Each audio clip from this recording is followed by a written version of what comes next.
Я приветствую всех любителей вкусно покушать на кухне для всех.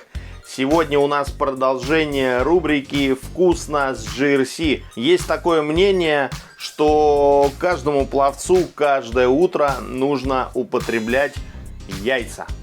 Что вы знаете по этому поводу? Напишите в комментариях, соответствует ли это действительности и по каким это соображениям происходит.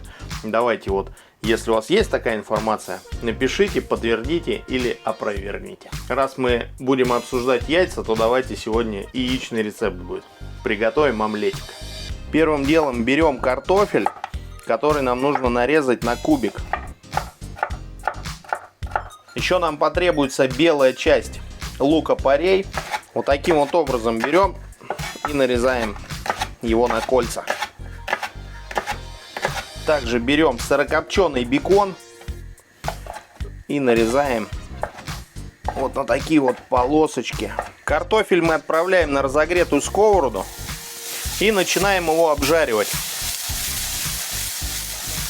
В это время берем свежий укроп и мелко нарезаем. А также на крупной терке натрем сыр. Сыр можете использовать любой по своему вкусу. Картошечка у нас вот так хорошо уже прижарилась.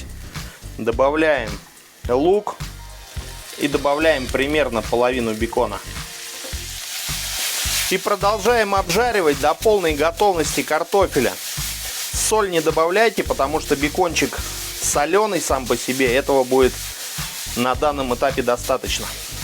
Картошку с луком, беконом перекладываем в отдельную емкость. Нам нужно, чтобы слегка это дело у нас остыло. Дальше в отдельную емкость мы разбиваем куриные яйца в количестве 6 штук. Сразу добавим по вкусу соли, черного молотого перчика. И хорошо при помощи венчика все перемешаем. Теперь добавляем сметану и большую часть зелени. И еще раз венчиком хорошо все перемешаем, чтобы сметана растворилась и не было комочков. Выливаем нашу смесь жидкую картошки, луку и бекону. Добавляем примерно половину бекона, который у нас остался, и примерно половину сыра.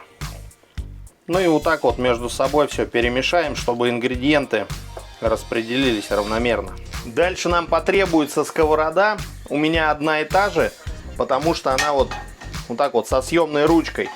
Но вам нужна на этом этапе сковорода, либо противень, который вы можете и на плите сейчас использовать, и потом убрать в духовку. Вот такая вот задача. Сейчас очень хорошо разогреваем сковороду, потому что мы сейчас отправим сюда нашу вот эту омлетную смесь. И наша задача, чтобы нижний слой максимально быстро, так знаете, прям схватился. Собственно говоря, что сейчас и сделаем. И в этот момент у вас уже должна быть нагрета духовка. Вот моя как раз и пропищала, что она нагрелась. 250 градусов. У меня включен только верхний гриль. И заранее решеточку поставьте, чтобы наша сковорода в конечном итоге оказалась на самом верху духовки, прям под самым грилем. Отправляем омлет на сковороду. Сразу вот так вот распределяем равномерно все наши ингредиенты. Сверху добавляем оставшийся бекон и посыпаем оставшимся сыром. Теперь сковороду вот таким вот образом ставим в духовку под самый гриль. Дверь духовки не закрываем, чтобы у нас работал верхний гриль прям вот на максимум. И буквально 3-5 минуточек поджариваем наш омлет, чтобы он полностью запекся и покрылся небольшой румяной корочкой. Друзья, у нас случился эпик фейл. Так бывает, никто от этого не застрахован. Собственно говоря, ничего критического не произошло. Просто картинка дальше будет вот такая, какая она сейчас есть. На последних секундах приготовления нашего омлета у нас во всем доме выключился свет.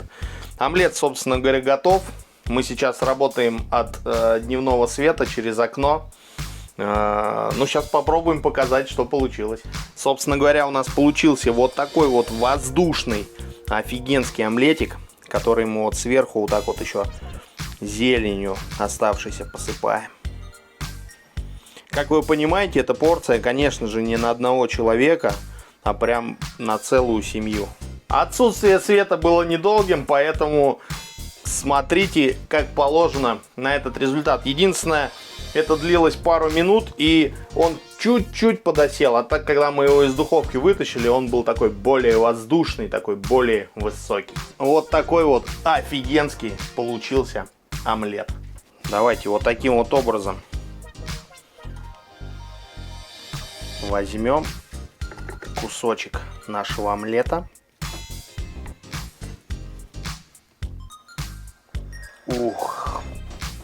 Ух, сказочка. Вот такой вот на разрезе получился омлет. Как вы видите, внутри он очень воздушный, очень сочный, а сверху с такой румяной, по идее, хрустящей корочкой. Ну и снизу, конечно же, ничего не подгорело. Кому понравился рецепт, обязательно ставьте лайки, пишите комментарии, вот прям не стесняйтесь, давайте с вами общаться, а то часто рецепты выходят, вроде всем нравится, лайки ставите, там где-то в личке или при встрече говорите «было круто», а в комментариях ничего не пишите, а зря. Это очень помогает в развитии всех этих проектов, процессов, ну и вообще это говорит мне о том, что я не зря стараюсь. Давайте, не стесняйтесь, обязательно пишите комментарии. Ну а я на сегодня с вами прощаюсь. До скорых вам встреч. Пока-пока!